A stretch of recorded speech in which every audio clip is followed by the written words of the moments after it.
It's the National Football League on EA Sports. And if it's in the game, it's in the game. It's the Jacksonville Jaguars and the Cleveland Browns. And it comes your way next.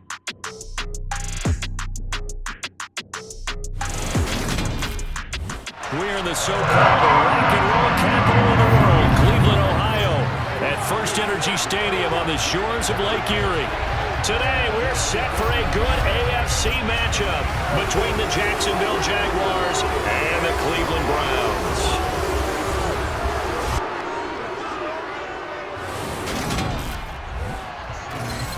Hi again, everyone. I'm Brandon Gaudin. Welcome to the NFL on EA Sports. With me, as always, Charles Davis. And, Charles, we look at a matchup like this. It's really the running backs that may take center stage here today. And in today's football, they're still valuable, not just as runners, but guys who can catch the ball as well. It's really the number of touches that determines things these days.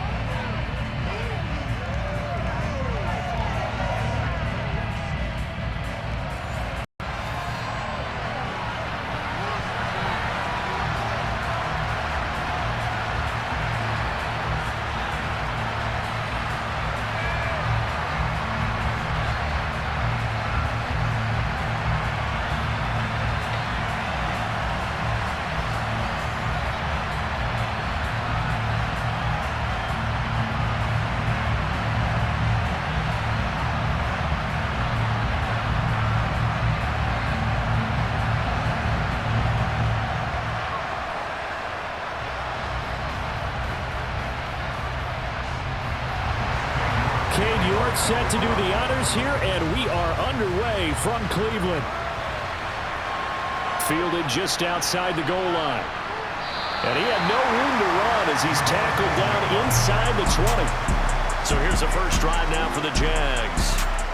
They're led by the #1 overall pick in the 2021 draft, Trevor Lawrence. And you want to talk about enormous expectations being placed on a quarterback.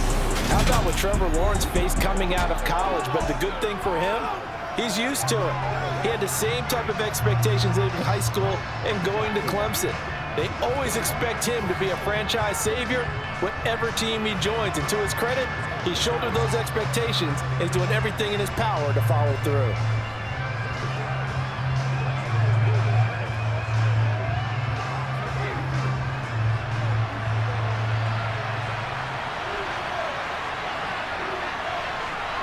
Lawrence going to put it up right away. And his first pass is incomplete. A great job defensively taking away his receivers, and he was forced to put that one into Lake Erie, but that's what good quarterbacks do. They don't take unnecessary chances if they don't have to. An incomplete pass on first down. That leads to a 2nd and 10. Lawrence will throw. And that nearly an interception here on this opening drive, but he gets a reprieve. It's 3rd down. They have to like what they've done defensively here at the outset of this drive. They forced a couple of incomplete passes, bring up a 3rd and 10. Don't be surprised to bring a little pressure on this snap. So 2 incompletions have led him to an early 3rd and 10. Looking to throw, Lawrence. He'll get this one complete to Zay Jones.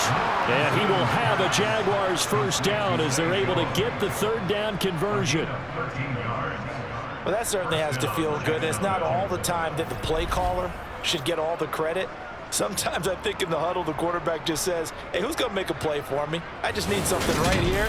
And the end result there, nice first down. Drive keeps moving.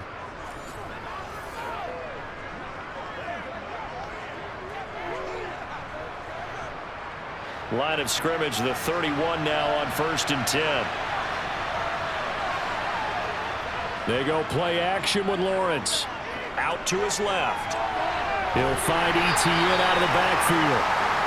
A lot of effort there for just a 3-yard gain, and now 2nd down.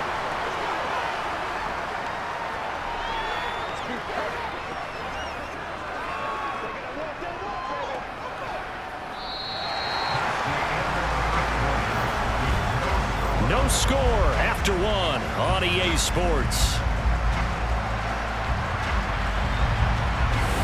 The Jags with the football to begin the second quarter.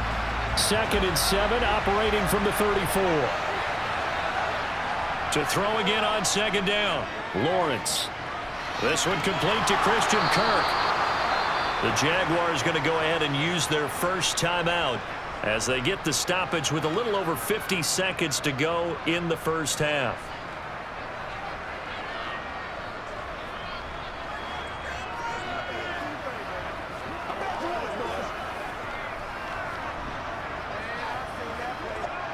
So 2 first downs, and that moves the ball to the 42 now, 1st and 10. Here's Lawrence to throw. Completing it here to Marvin Jones. Now another timeout called for by the offense as they get the stoppage with just under 50 seconds remaining in half number 1. That's right. I know you right. I know you right. Let's go.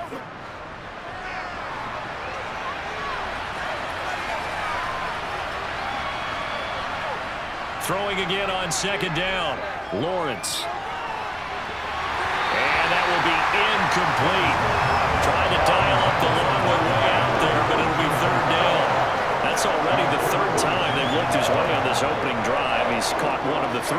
That doesn't mean they won't continue to go in that direction. It feels like they think they've got something good going there, and they think those numbers are going to increase. Again, it's Lawrence. That's caught by his tight end, Evan Ingram. And they're going to have another first down as he's going to be tackled at the Browns' 31-yard line. Defense was thinking run, and they're dealt a pass of just under 20 yards. And that's well executed there on 3rd down, and I love the confidence that they had to let their tight end try and find some space in the middle of the field, right in their quarterback's line of vision. And QBs love to make that easy throw, and they hooked up there for a first down.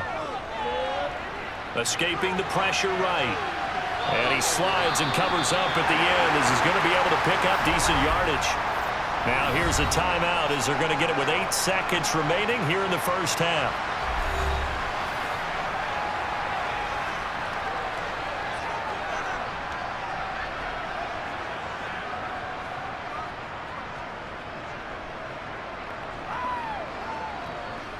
So on 2nd down, the field goal unit is on here as they try to get 3 before half. Patterson's kick is good. And we have action on the scoreboard just before halftime. It's 3-0. So our initial drive this afternoon results in 3. Not sure that that's a statement necessarily, but getting points on the road, never a bad thing. You're exactly right about that. I love how you framed it, right? Not sure it's a statement, but at the same time, you're putting something out there, aren't you? Letting them know, hey, we came to play today.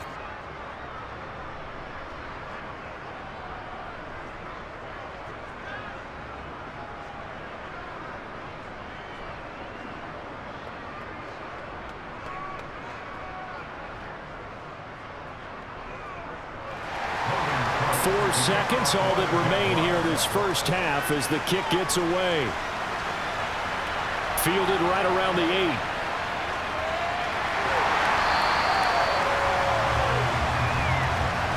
So we've reached halftime here with the visiting Jaguars out on top. As we'll head down to Orlando, that's where we find our man Jonathan Coachman at our EA Sports Halftime Report. Coach. Okay, Brandon, thanks very much. Back to you guys in a bit.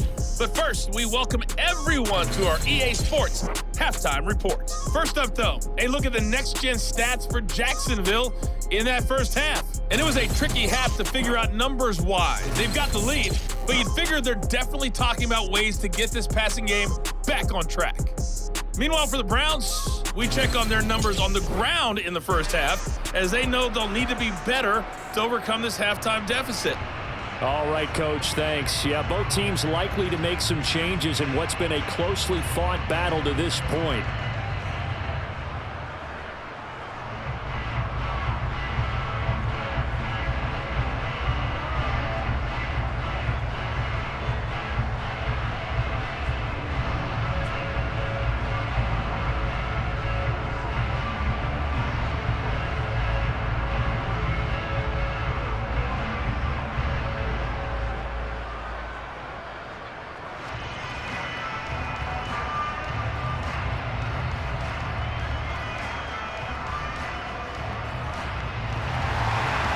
these offenses seemingly still back at the hotel for the first half. 3-0 our score as the second half gets underway.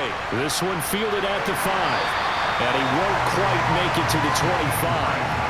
And now Cleveland geared up to take the field. Charles, it'll be interesting to see what adjustments this offense made in the locker room. Haven't really been able to get anything going offensively, virtually nothing in the ground attack either. So certainly something has to change here in quarter 3.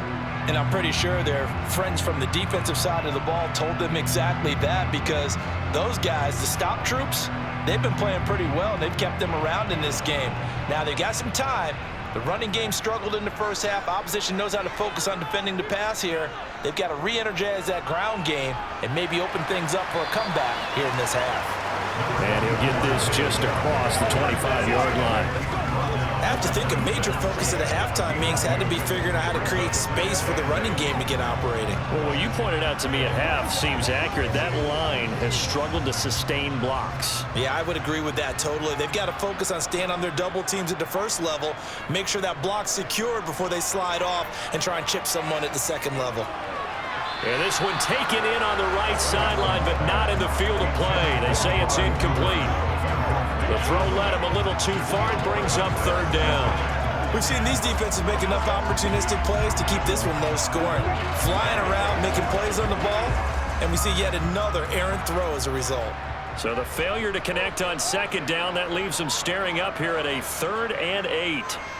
Out of the gun, Watson. He's got his tight end, David Njoku.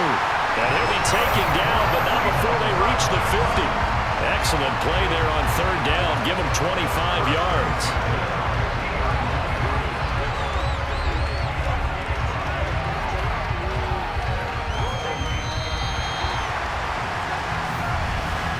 And as they come to the line, they will not be able to get off another play as time has run out on this third quarter. You're watching the NFL on EA Sports. And we're back now here in Cleveland. It's been a very hotly contested game to this point. Just a field goal separating these two teams as we get set for the fourth quarter. And he'll be tackled on the other side of midfield at the 46-yard line.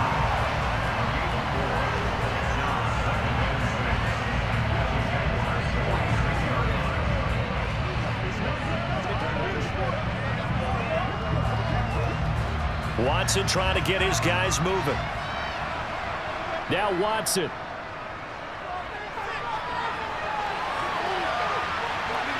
And he'll protect himself at the end here as he winds up getting pretty decent yardage.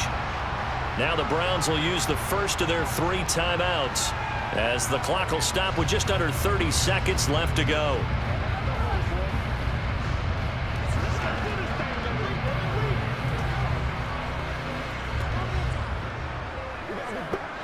Big third down. A field goal from this spot, 57 yards as they hope to move it a little closer. Watson to throw. Going out wide, finds Chubb. And he's going to have the Browns first down as they're able to get the third down conversion.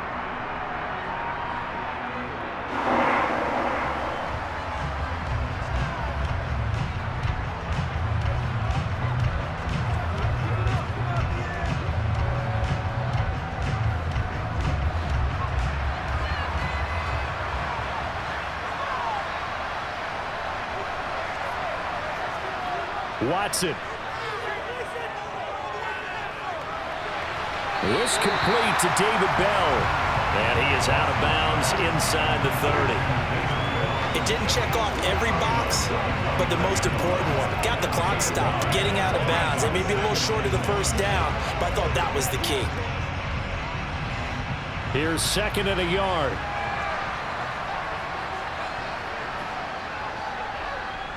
Watson now going to run the option right. And he'll be a little shy of the 25 here at the 26-yard line. The Browns will quickly use their 3rd and final timeout as they'll stop it with 11 seconds remaining in the ball game.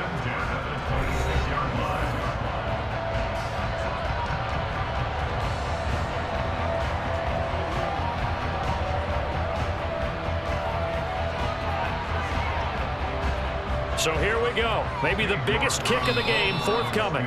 And now the Jags defense deciding to call a timeout. It's just their first. They've got 2 more to use here in the final stages.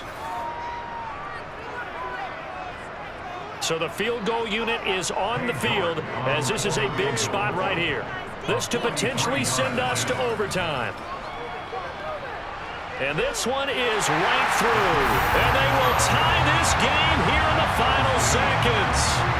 This hasn't exactly been a battle of one touchdown after the other, quite the opposite. But at 3-3 now here in the fourth, it's been an entertaining game considering just 2 field goals. Yeah, is it really a football game now, or are we watching baseball? This feels like a pitcher's duel, doesn't it? Nice, intense, on the edge of your seat. Have you been scoring this one? A lot of strikeouts and ground balls in this one.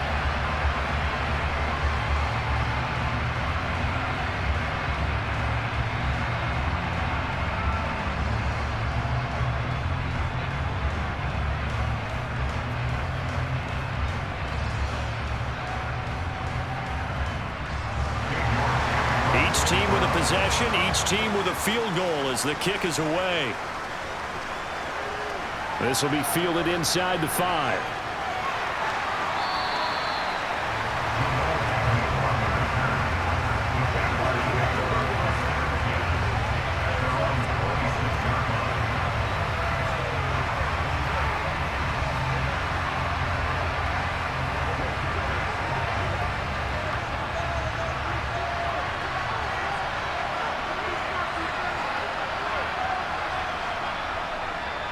On 1st and 10, it's ETN. And he takes us up to the 40-yard line before being corralled. 4 quarters not enough. We're all even, and to overtime we go. How much fun is this for everyone who's watching the game? How much fun is it for us to see this one get an extra period to get settled? It's a little teaching moment here. Overtime rules. Remind us how this goes, partner. Okay, so in the past, we had sudden death. First team to score wins, but no longer. Now, if the team receives the ball, scores a touchdown, they win the game. If they kick a field goal, though, or don't score, the other team gets a possession. And after both teams get a possession, then we're into sudden death. First team to score wins the game.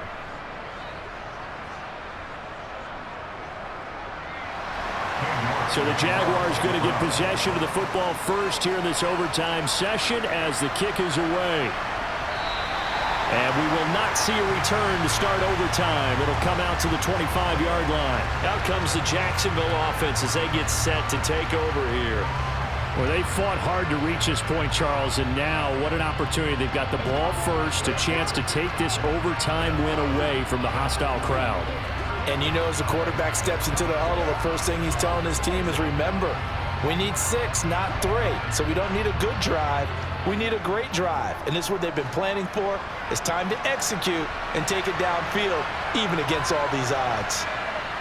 Now Lawrence on 1st down. Able to find Jones. And down he goes, but he takes it up to the 40. 15 yards is the pickup there, and the drive starting very nicely. 1st down. So they come out throwing in the extra session and get a nice hookup right away. Tells you a lot about what a coach feels about his team, doesn't it? That type of a play in overtime. So many people in this situation play not to lose instead of playing to win. That throw there tells you exactly what they're trying to get done. Now a timeout called for by the offense. They'll be down to just 1 remaining as we step aside here in overtime.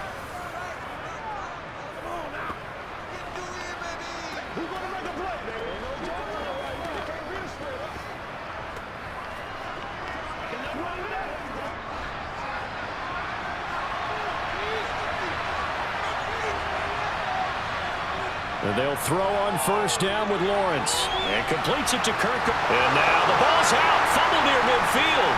And this is picked up by the Browns. On the move past the 40. Down the left sideline. And he brings it back to the house. It's a touchdown. And in a crazy inning, a defensive score wins it. And he has great speed, defensive back speed. Once he got it and took off, there was no catching him. And I know every team tells you to hustle no matter what the play, but there was no chance of catching him. Maybe if it had been a defensive tackle running with the ball, but not in this case. Well, obviously, Charles, this was by no means an offensive track meet. I mean, the defenses were the story in this ball game, but hey, they got enough points to get the job done. At the end of the day, that's all that matters. You're absolutely right about that, partner. In such a low-scoring game, it completely changes everything you had planned to do out there. Fortunately for them, they got just enough scoring to bring home the win, and in this type of a game, to play their defense, that became one of their big